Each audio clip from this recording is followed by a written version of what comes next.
بنو قریظہ کا جو غزوہ ہوا اس کی وجوہات کیا تھیں؟ آج کل یہ بھی بہت بڑا مسئلہ ہے نا، کسی بھی ایک بات کو لے کے ہم بات پکڑ لیتے ہیں، پوری تفصیل پتہ نہیں ہوتی اور الزام لگاتے ہیں بیچارے اسلام کے اوپر۔ کئی وجوہات تھیں۔ پہلی وجہ تو یہ تھی، جب نبی علیہ السلام ہجرت کر کے مدینہ آئے تو آتے ہی پہلے سال آپ نے جتنے بھی وہاں یہودی قبائل تھے ان سب سے دوستانہ معاہدہ کیا اور بنو قریظہ سے بھی معاہدہ کیا، اور یہ بنو قریظہ مسلمانوں کے حلیف تھے، ساتھی تھے، اور اس معاہدے کے ذریعے سب کو مذہبی آزادی تھی، اپنے اپنے مذہب کے اوپر عمل کریں، اور اس معاہدے کے ذریعے سب کی جان و مال محفوظ تھی، اور اگر کوئی ایک دوسرے کے ساتھ برا کرے تو وہ برابری کا معاملہ ہوتا تھا۔ نبی علیہ السلام نے بنو قریظہ کے اوپر ایک اور احسان فرمایا تھا، وہ کیا کہ ان کا ایک قبیلہ تھا بنو نذیر اور ایک تھا قریظہ۔ بنو نذیر جو ہے نا یہ ذرا بڑے کہلاتے تھے، جیسے برہمن نہیں ہوتے ہندوؤں میں، اور یہ ذرا نچلے درجے کے یہودی کہلاتے تھے۔ اور اس میں ہوتا کیا تھا کہ اگر یہودی بنو قریظہ کا قتل ہو جائے تو دیت آدھی، اور بنو نذیر کا قتل ہو جائے تو دیت ڈبل، یہ سلسلہ ہوتا تھا کہ وہ اپنے آپ کو بڑا سمجھتے تھے اور اعلیٰ سمجھتے تھے، یہ ادنا سمجھے جاتے تھے۔ تو نبی علیہ السلام نے ان دونوں کو برابر کر دیا تھا کہ نہیں، ادھر کا ہو قتل یا ادھر کا ہو قتل، یہ دونوں برابر ہیں، یہ فرق ٹھیک نہیں۔ پھر قریش مکہ جب ان کے پاس آئے تو بدعہدی کے لیے تیار ہو گئے، اور نبی علیہ السلام نے ان سے دوبارہ پھر معاہدہ کیا کہ انہوں نے پھر معاہدے کو توڑا۔ تو کئی دفعہ انہوں نے معاہدے کو توڑا، اور بلکہ مسلمانوں کا جہاں عورتیں اور بچے تھے وہاں بھی انہوں نے کوشش کی کہ کسی طریقے سے مسلمانوں کو نقصان پہنچائیں۔ تو مستورات حفاظت سے تھیں، تو ایک سنگین جرم ان کا یہ بھی تھا کہ ان کو ختم کرنے کے لیے یہ لوگ آگے بڑھے۔ تو یہ معاملہ کیا ہوا؟ یہ سارا معاملہ ان کی مسلسل بدعہدیوں کی وجہ سے، خلاف ورزیوں کی وجہ سے، مسلمانوں کے خلاف سازشوں کی وجہ سے ہوا۔ اور غزوہ احزاب میں بہت بڑا محرک جو بنا تھا وہ حیی ابن اخطب تھا، جو بنو نذیر کا سردار تھا، وہی ان کے پاس بھی آیا تھا۔ تو یہودیوں کی مسلسل دشمنی اور مسلسل غداری یہ وجہ بنی کہ اللہ نے اپنے جبرائیل علیہ السلام کو بھیجا۔ وہ آئے اور کہاں پہ کھڑے ہوئے؟ مسجد نبی شریف کے باہر جو نماز جنازہ کی جگہ ہے وہاں کھڑے ہو کے فرمایا کہ آپ نے ہتھیار اتار دیے، ہم نے تو نہیں اتارے۔ اچھا، مسجد نبی شریف کے بالکل ساتھ ایک جگہ تھی، اس کو نماز جنازہ کی جگہ کہتے تھے، جیسے ہم جنازگاہ کہہ دیتے ہیں، کیونکہ نماز جنازہ میت جو ہے یہ مسجد میں نہیں لانی چاہیے، اس کا اہتمام کرنا چاہیے۔ بہرحال نبی علیہ السلام نے حضرت بلال کو فرمایا اعلان کرو، اور یہ سب لوگ چلے، اور حضرت علی رضی اللہ تعالیٰ عنہ کو نبی علیہ السلام نے پرچم عطا کیا، اور اس کے بعد مجاہدین کو ساتھ لیا اور چل پڑے۔ پیچھے سے عبداللہ ابن ام مکتوم رضی اللہ تعالیٰ عنہ کو مدینہ طیبہ میں اپنا نائب مقرر کیا، اور مجاہدین کی تعداد 3000 تھی، گھوڑے تقریباً 36 سے، اور ان مجاہدین کو اور اس حملے کو دیکھ کر جو بنو قریظہ کے لوگ تھے یہ قلعے کے اندر بند ہو گئے۔ ان لوگوں کی اپنی تعداد تقریباً 700 تھی، اور یہ لڑائی میدانی لڑائی نہیں تھی، وہ اپنے قلعوں کے اندر بند تھے، ان کے قلعے بہت مضبوط تھے، اور خوراک ان کے پاس بہت وافر موجود تھی، ان کو ایک سال بھی غالباً کسی طریقے سے کوئی مسئلے کی پریشانی نہیں تھی۔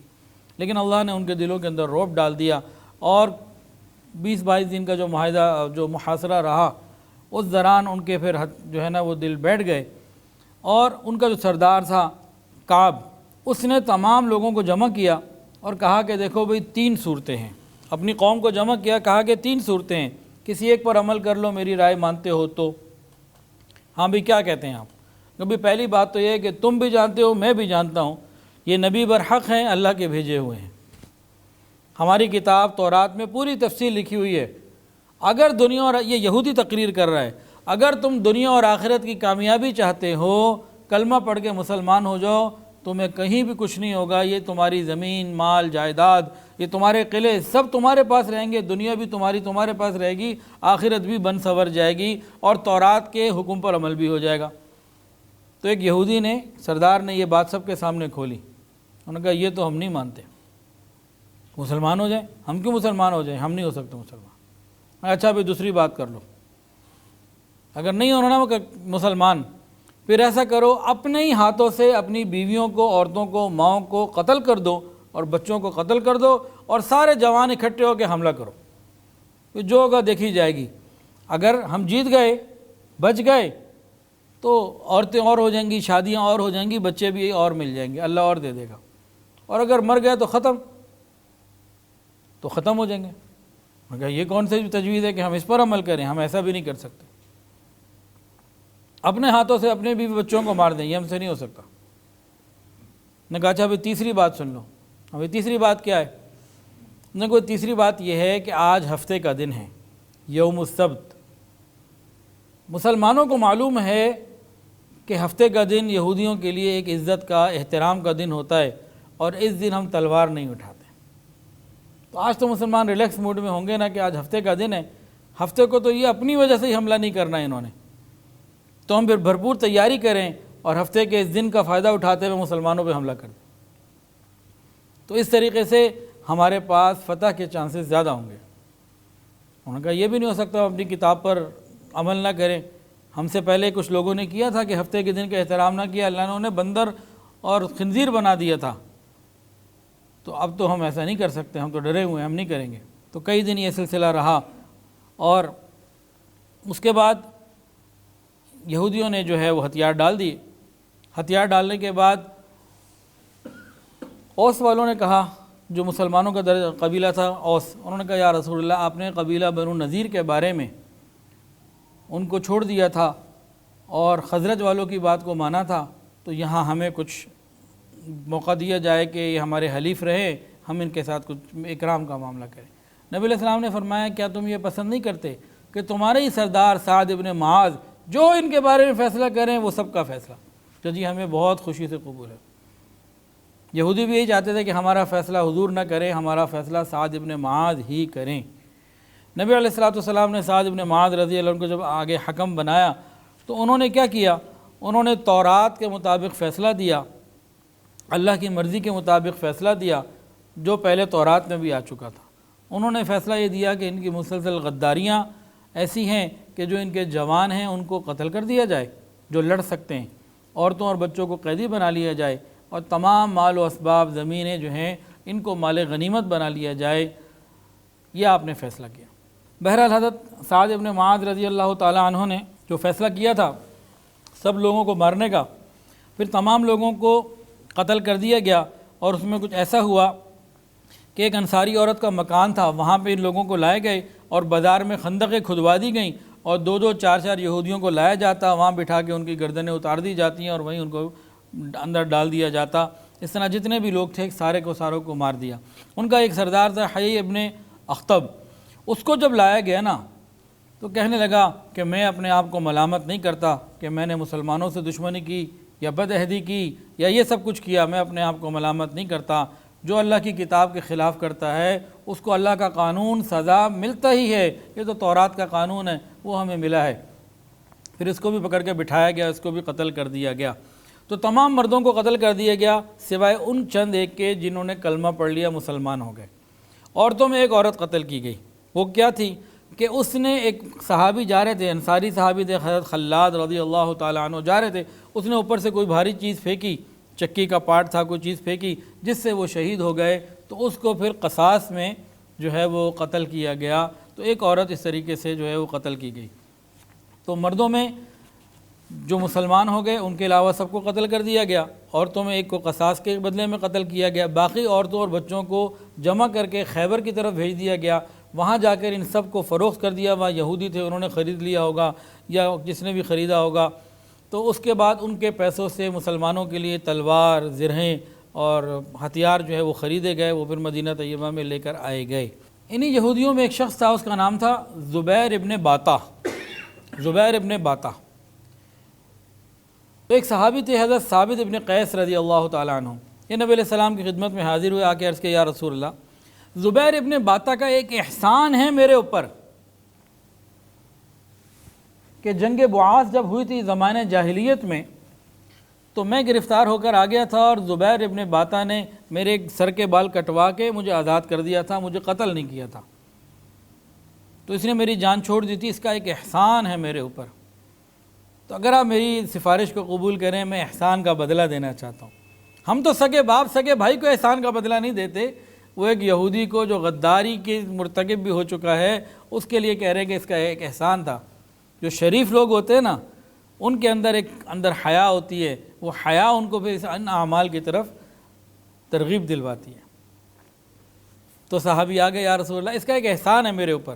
زمانہ جاہلیت میں ایک دفعہ اس نے مجھے بچایا تھا، زبیر ابن باتا کو. نبی علیہ السلام نے فرمایا کہ ہاں ٹھیک ہے، زبیر ابن باتا کی کو امان دے دی کہ اس کو کچھ نہیں کہا جائے گا. آپ نے فرما دیا. اب ثابت ابن قیس زبیر ابن باتا کے پاس آئے، کہنے لگے دیکھو بھئی زبیر، تمہیں یاد ہے تمہارا ایک احسان تھا میرے اوپر، تم نے میری گردن بچائی تھی. اب میں رسول اللہ صلی اللہ علیہ وسلم سے تمہارے ایک شخص کے لیے پورے بنی قریظہ میں سے تم واحد ہو، تمہاری جان کی امان لے کر آیا ہوں، تم جہاں جانا چاہتے ہو جاؤ. تمہارا ایک احسان تھا، میں نے احسان کا بدلہ اتارنا چاہا، وہ میں نے اتار دیا. شریف لوگ یہ احسان کا بدلہ اتارتے ہیں، شرافت چاہیے اس کے لیے. ادھر سے زبیر ابن باتا کو دیکھیں، وہ کہنے لگا کہ ثابت ابن قیس، ایسی زندگی کا کیا فائدہ اپنے بیوی بچے ہی نہ ہو، تو مجھے اکیلے زندگی رہنے کا کوئی فائدہ ہے، میں نہیں رہتا.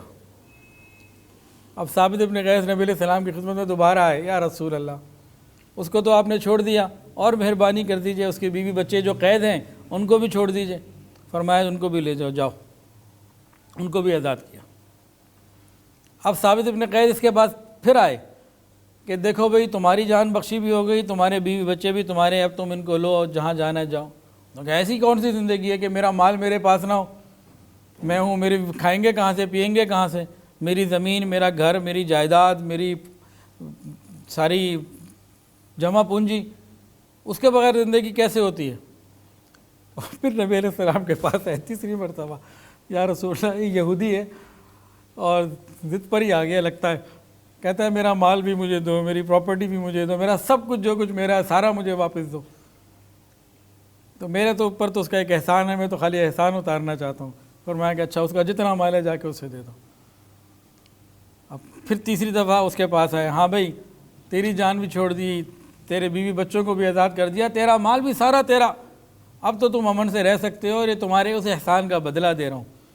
تم نے تو میری جان اکیلی بچائی تھی، تو تمہارے ساتھ اور بہت ساری چیزیں ہو گئی ہیں، ابھی خوش ہو. کہنے لگا تم نے احسان کا بدلہ تو اتار دیا، لیکن یہ بتاؤ کعب ابن اسد کا کیا ہوا، عمر ابن اسد کا کیا ہوا، حی ابن اخطب کا کیا ہوا، باقی یہودیوں کا کیا ہوا، ان سب کے کیا حالات ہیں. الگ الگ کر کے پوچھتا رہا اور یہ الگ الگ جواب دیتے رہے، وہ بھی قتل، وہ بھی قتل، وہ بھی قتل، سب. تو عجیب آدمی تھا زبیر ابن باتا، اس کے اندر ایک اپنی قومی غیرت تھی. کہنے لگا اپنی قوم کے لوگوں کے بغیر زندہ رہنے کا کیا فائدہ، قتل کر دو مجھے. کہا میں تو نہیں ماروں گا. پھر اس نے کہا نہیں مجھے قتل ہی ہونا ہے، مجھے کچھ نہیں چاہیے، نہ بچے، نہ بیوی، نہ مال، کچھ نہیں چاہیے، نہ زندگی چاہیے، قتل کرو مجھے. وہ ضد پر آ گیا. پھر ایک اور صحابی آگے بڑھے اور اس کی خواہش کو پورا کر دیا. ویڈیو کے نیچے سبسکرائب کے بٹن پہ کلک کریں، بیل کے آئیکن پہ کلک کیجئے تاکہ ہر نئی ویڈیو کی نوٹیفیکیشن آپ کو مل جائے.